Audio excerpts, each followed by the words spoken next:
señor director de la división, Salomón y compañeros del observatorio. Para mí es un enorme placer estar aquí con ustedes, no solo porque siempre traigo una camiseta muy fuerte de la UAM, tenga o no un vínculo formal, siempre me he sentido parte de esta comunidad. Y en particular porque desde su nacimiento, Coajimalpa ha tenido esta impronta de compromiso con los temas del seminario, de manera que es parte del proyecto y créanme que hay muchas expectativas desde otras instituciones de educación superior en donde hay interés sobre este tema, de que ustedes sean capaces de hacer lo que la rigidez institucional en otras instituciones de educación superior nos ha impedido en términos de avanzar curricularmente en programas de investigación y sobre todo en programas de posgrado sobre estos temas, ¿no? Yo espero, creo que vamos a ver frutos muy pronto de estas iniciativas del agua. Bueno, lo que yo preparé para hoy es un argumento muy sencillo en favor de la recuperación de la mirada sociológica para entender el conflicto socioterritorial o el conflicto socioambiental, como le quieran llamar. ¿Para qué habría que recuperar la sociología del conflicto? Voy a pasar unas letritas. Siempre tengo mucha envidia de los que hacen presentaciones de PowerPoint con mapas y gráficas. Y luego tengo un amigo que pregunta, ¿tienes algo que decir o traes un PowerPoint? Bueno, traigo un PowerPoint para no perderme, nada más. Yo creo que necesitamos recuperar en serio, como problema de investigación, el tema del conflicto, primero para superar el horror al conflicto. Hay en la discusión pública sobre estas cuestiones una especie de afán de evadir el conflicto. Hagamos todo lo posible para que no haya conflicto. Y cuando hay el conflicto, es una cosa tan fea que no queremos entender exactamente qué pasó y qué dejó. Y sobre todo para comprender la productividad social del conflicto, que es el concepto central que quiero poner a su consideración, que es un concepto clásico de la tradición sociológica. Entender al conflicto por lo que produce, no por todo aquello que podríamos lamentar del conflicto.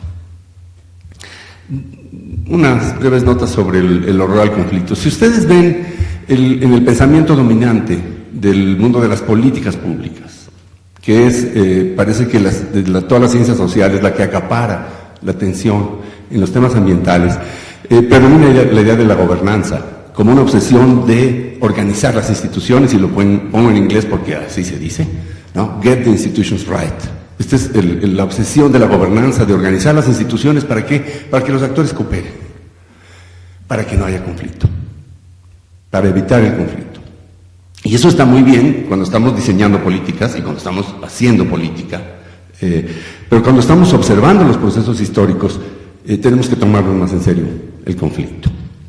En el mundo profesional, lo que hay es una abundancia de oferta. Cuando se habla del conflicto, de problem solvers, de personajes que nos van a ayudar a resolver el conflicto o a evitar. Los mediadores, los árbitros, hay toda una industria de personas que se dedican a esto, y está muy bien.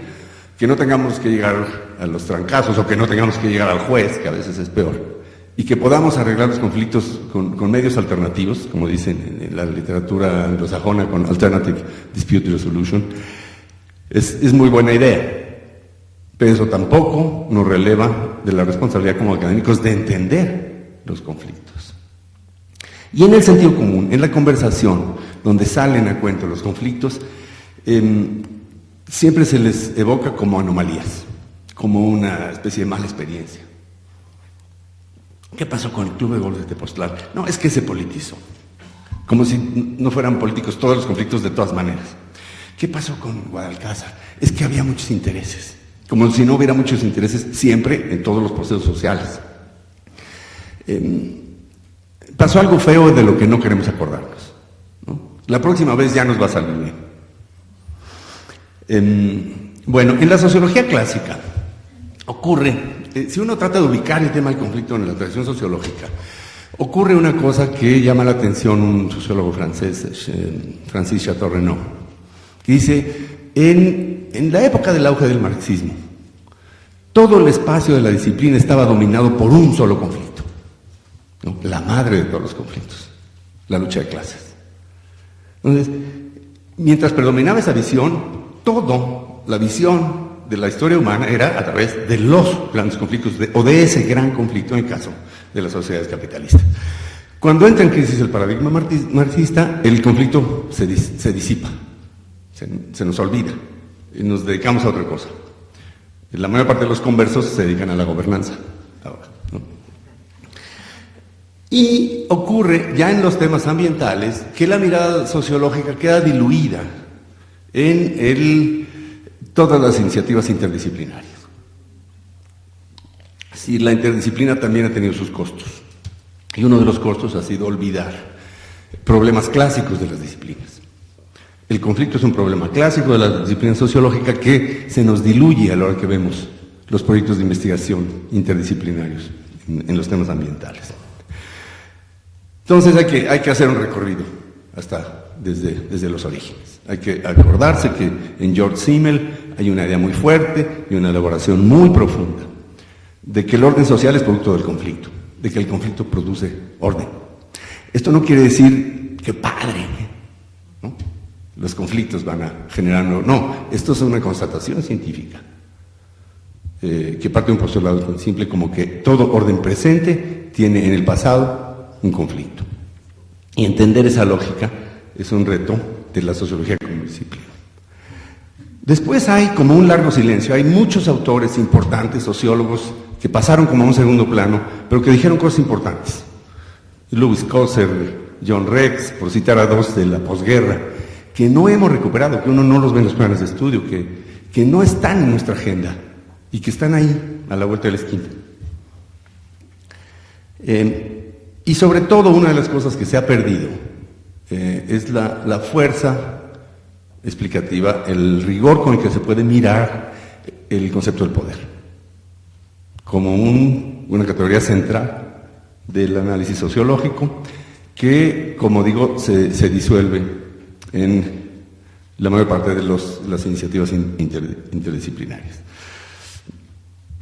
Bueno, traía unas notas de cómo insertar el tema del conflicto en la agenda de la sociología ambiental, pero me lo voy a saltar. Estos son como los 5 temas de lo que oficialmente se reconoce como sociología ambiental.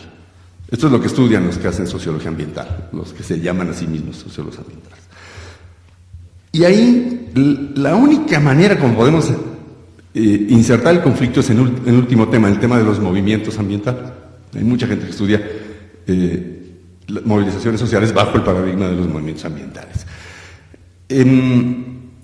Creo que tenemos que hacer un ajuste a nuestra mirada de los movimientos para poder insertar el tema del conflicto. Para decirlo más brutalmente, poner en la agenda el tema del conflicto es cuestionar el estudio de los movimientos sociales. ¿Por qué? Hay problemas en la manera como estudiamos los movimientos. Yo no digo que no existan, que no sean importantes. Yo digo que hay una mirada dominante que tiende a no ver ciertas cosas. En el estudio de los movimientos sociales, lo único que se mueve es el movimiento. Tendemos a ver la sociedad como una cosa ahí, como un conjunto de estructuras fijas, y el movimiento como la única factor que está moviendo esas estructuras. Cuando, y más adelante voy a dar algunos ejemplos, resulta que en las sociedades hay cosas que cambian sin que haya movimientos sociales. Y luego hay esta cosa de ponerle como requisitos conceptuales al movimiento. Para que sea un verdadero movimiento social tiene que tener A, B, C y D, ¿no? Y lo que no lo tiene, pues como que no pasa la prueba, entonces ya no me interesa como investigador y queda fuera del campo visual. Yo tengo la sospecha de que hoy en México hay muchos conflictos y pocos movimientos. ¿Y dónde está el movimiento ambiental? ¿Hace cuándo que una organización no invita a salir a la calle? Y no lo hace porque no van 40 gatos. Es decir, el panorama actual en México es de una gran conflictividad y el movimiento no se ve. Es como una aspiración, es como un referente mítico, ¿no? Entonces digo, bueno, o sea, dediquémonos a estudiar conflictos. ¿Para qué? Más precisamente, primero para hacer visible lo que está en juego para los actores. Cuando se observan los conflictos, uno tiende a tomar partido desde el principio, ¿no? Y una mirada sociológica exige tomar en serio qué significa para todos los actores involucrados lo que está pasando. Es un salto que a veces da miedo, porque uno está muy enganchado con cierta militancia. Y ver diferentes puntos de vista en el mismo conflicto es la primera, es una actitud analítica muy simple, pero a veces difícil de lograr. Y en segundo lugar, para situar estos conflictos en procesos históricos más amplios. La manera como hablamos de los conflictos parece ser como que aquí ocurrió tal cosa y luego aquí ocurrió tal otra, como si no hubiera un efecto acumulado de los conflictos. Yo creo que si hoy vemos la manera como se encara la gestión ambiental y territorial, en el imaginario de los actores están Tepoztlán, Zimapán, La Parota, Atenco, ¿no? Existen bajo la forma de fantasmas, o eso sería uno de los retos conceptuales de ver cómo están presentes hoy los conflictos recientes. Como decía, el concepto clave es el de la productividad social del conflicto, que para no intentar una definición formal, que sería muy complicado, digamos que estamos hablando del saldo de un conflicto respecto al orden social. Cómo un conflicto cambió las expectativas, cambió las representaciones, o como una acumulación de un cierto tipo de conflictos añade algo en las expectativas y en las representaciones dominantes de los actores clave de un campo social.